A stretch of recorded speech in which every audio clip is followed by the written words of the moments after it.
And now it's time for Talking Trade, sponsored by Michael Best Strategies and MMAC's World Trade Association.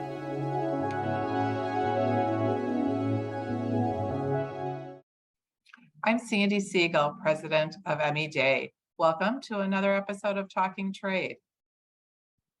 I am Katie Henry, executive director of the MMAC World Trade Association. Thanks, Sandi. This morning we're very happy to have Damian Felton joining us. He is the associated vice president at the Cohen Group. Prior to that, he was with the U.S. Department of Commerce International Trade Administration for 16 years. Damian also had 2 postings at the U.S. Embassy in China. He's also a past advisory board member of the MMAC World Trade Association. Damian, welcome. Thanks for having me, Katie and Sandi. It's great to be here. It's great being back in Milwaukee. So thanks for having me. Yeah, terrific to have you back in the trade community. So Damian, you and I talked about covering everybody's new trade acronym, UFLPA, just kind of rolls right off your tongue there. But I want to give a little bit of background for some of our listeners that may be less familiar with some of the new programs in trade and things to be careful about. So UFLPA, the Uyghur Forced Labor Prevention Act, and that was just enacted in December of last year in 21. So fairly new, but really significant given all the trade we do with China and the impact it has. So I'm anxious to hear some of your strategies. But the act is in general, to try to strengthen our prohibition on the importation of goods that are from the Uyghur region. And again, that can be pretty large and pretty difficult to wrap your heads around. So tell us a little bit more about the act and perhaps in particular the rebuttal presumption, or what I like to think of as you're guilty until you prove yourself innocent program. So tell us about the program and how it's impacting and people and why importers should be concerned if they're doing business in China. Sure. Thanks, Sandi.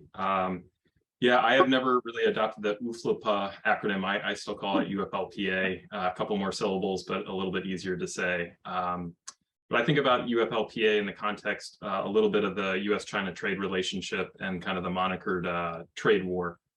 Businesses are certainly aware of the Section 301 tariffs impacting imports from China, as well as kind of the increased focus recently on U.S. export control laws on dual-use items going to China. I'm glad we're talking about UFLPA because I don't think enough SMEs in particular are focused on the implications of this new tool and how it will impact their supply chains. When I talk with companies, I kind of boringly, and this might seem elementary, I go back to kind of the beginning.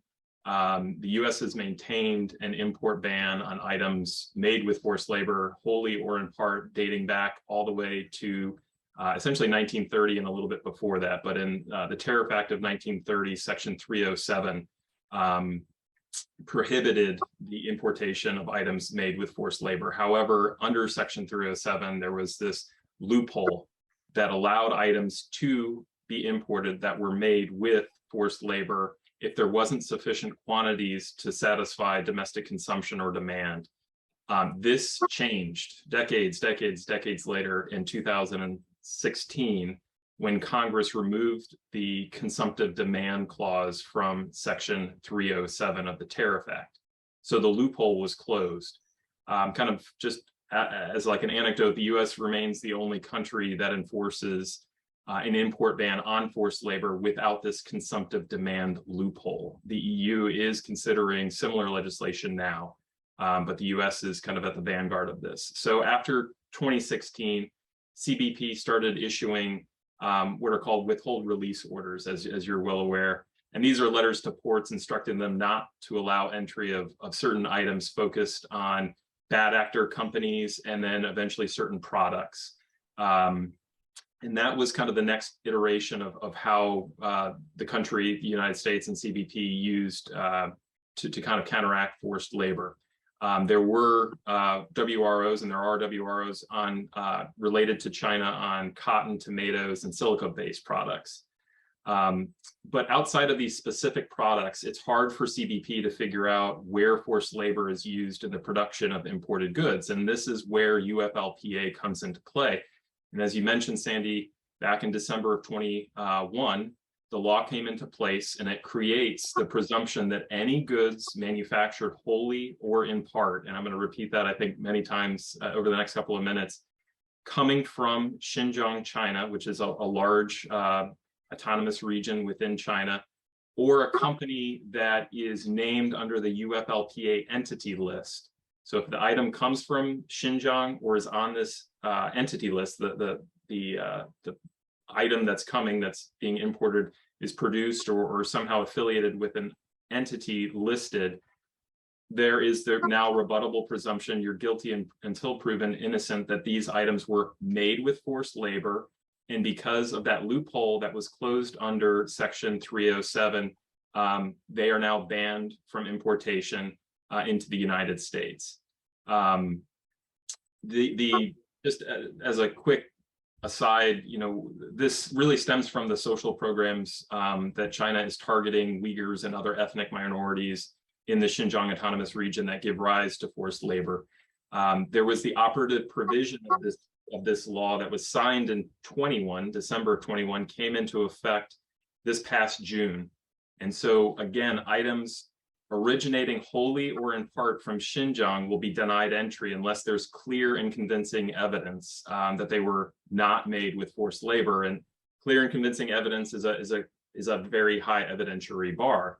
And so items from that region or from certain entities that are on a list are subject to import detention now. Damian, have you ever had any clients whose goods have been stopped? That's a great question, and kind of following the operative provision coming into effect on June 22, just a couple of months ago, a lot of people were kind of interested to understand what this would mean. But unfortunately, CBP detentions are not made public, so it's hard for us to know outside of anecdotal reports what items have actually been stopped or detained. So far, there have been reports on certain shipments of solar panels and some, I think, men's apparel and shirts being detained. But unlike the Section 301 tariffs, I would just kind of caution, even though there wasn't a big bang per se coming after the implementation in June, unlike the 301 tariffs where the impacts were more immediate, I think the impacts of UFLPA will increase over time. CBP has signaled that it will enforce UFLPA proportionate to its current capabilities, is kind of the language that they've used in conferences. CBP's capabilities will increase over time with additional funding and expertise. CBP currently has capabilities with the existing WROs on tomatoes, cotton, textiles, and apparel, and silica-based products. And so that's what companies have been really focusing in on of late. But in the future, once CBP gets more expertise and funding, I think CBP is logically going to look towards a list that the Department of Labor produces annually that itemizes the products that are known to be made with forced labor on a country-by-country basis. And I just want to maybe add an additional consideration. What makes UFLPA a little bit unique from other tools like export controls or Section 301. It's that wholly or in part in that language. That means the entire supply chain from the upstream raw material all the way down to the finished good, and all the manufacturing steps and material inputs along the way. So basically the entire supply chain needs to be considered under UFLPA, not just the finished good when it comes to a tariff for the most part. And it's important to note that Xinjiang is an attractive place for Chinese companies to set up because of relatively cheap energy pricing. So processing of raw materials, a lot of that is done there, like silica, quartz, aluminum, chemicals. The processing is really energy intensive. So going back to the scope language within UFLPA, products made wholly or in part, the impact of UFLPA, I think, will increase over time as CBP gets more funding and they can look into products outside of those that they have traditionally looked at. Absolutely. And I'll comment, Katie, from a practical side as well. We have not seen any holds on the UFLPA with our importers. I am aware of some through colleagues of ours. And again, the whole or in part is the key here, because it really drills all the way back. And one of the anecdotes that were shared with me and the examples was some furniture that was held because of the fabric used in the upholstery and potential cotton that was from the region. And on the forwarder side, I can tell you it gets very expensive to have your goods held and have that 30-day window to prove yourself innocent, be able to get all the information out of China, if you can get all the information. And meanwhile, your goods are going into storage or have to be unloaded, et cetera. Finding warehouse space for these goods has been a challenge for the forwarders. So, there's all the fallout and the expense if you're able to do that and to get the goods imported. Briefly, Damian, any advice? And on the practical side, is China cooperating when and if you have to get that information? Is with their awareness raised? When you have goods held, what's your thoughts on that? Yeah, I think, Sandi, you raise a good point that goes to what documentation the U.S. companies need. First, if an entry is detained, a company is going to need to decide whether to argue that the item is outside of the scope, essentially that the product is not from Xinjiang and there's no supply chain nexus to Xinjiang, or the companies that help produce it are not on the entity list. If the item is coming from Xinjiang, they're going to have to demonstrate with clear and convincing evidence that there was no forced labor. And as I mentioned, that's a very high bar. I think companies have focused on trying to get affidavits from their suppliers. While I don't think that is harmful in any way for those suppliers who are actually willing to provide them, I don't believe, from what I've been reading and listening and learning, I don't believe that will be enough to show that items aren't from Xinjiang. Let alone that they're not made with forced labor, right? And that goes back to that question that companies are going to need to make that decision if items are detained.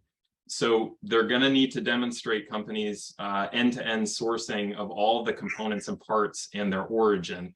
And this will require a big shift in relationship that companies and SMEs have with their suppliers in China. And you got to go beyond the tier 1 and the tier 2.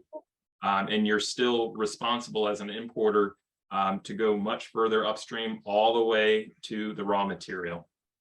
And if suppliers aren't willing to tell you, this is a business risk that companies, U.S. companies, and in particular SMEs, aren't necessarily used to taking on, and that's something that they're going to need to consider. In China, I will just maybe end with, there are provisions within the Chinese law, such as the anti-foreign sanctions law, which is a tool to try to get Chinese companies not to comply with foreign sanctions. And so there will be some reluctance from Chinese companies to participate in the documentation process with regard to UFLPA. And this is going to be an increased business risk for U.S. companies. Right. Wow, interesting. Unfortunately, we're out of time. I'd love to continue the dialogue. Katie, can you quickly share some upcoming programs that will include Damian, which I'm sure everyone's interested in? Yeah, so if anyone's interested in continuing this conversation, Damian is going to be presenting at the MMAC World Trade Association Global Business Series beginning October 21st. And I think you're the second or third Wednesday. It's a series of 6 weeks, every Wednesday over the lunch hour, and Damian will be presenting. So I'm looking forward to continuing the conversation with you. And thanks so much for joining us today, Damian. Appreciate it. Thanks for having me. It's great to see you guys. Terrific. Thank you. And thank you all for joining us on another episode of Talking Trade. You've been listening to Talking Trade, sponsored by Michael Best Strategies and MMAC's World Trade Association.